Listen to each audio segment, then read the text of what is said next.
اوپر کچھ بھی نہیں ہے۔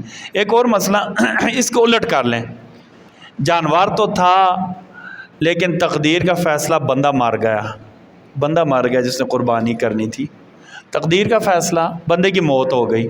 ہو سکتا ہے نا، ممکن ہے کئی دفعہ ایسے ہوا، ٹھیک ہے نا۔ پہلا مسئلہ کیا تھا؟ جانور آگے پیچھے ہو گیا۔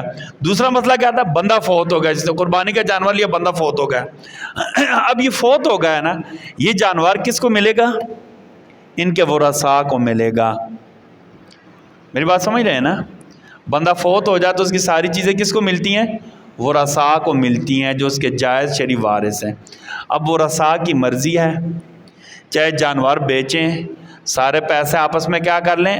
بانٹ لیں، جس کے جتنا حصہ بندہ اس کو اتنا حصہ دے دے، یا دوسرے کے پاس اختیار کیا ہے، چونکہ والد نے خریدا تھا، والدہ نے خریدا تو دنیا سے چلے گئے، تو ان کی طرف سے کیا کر دیں؟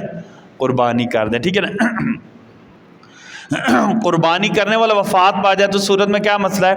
ورثاء کا اختیار ہے، چاہے قربانی کریں چاہے کیا کر دیں، یہ قربانی کا جانور بیچ دیں اور اس کے پیسے کیا کر لیں؟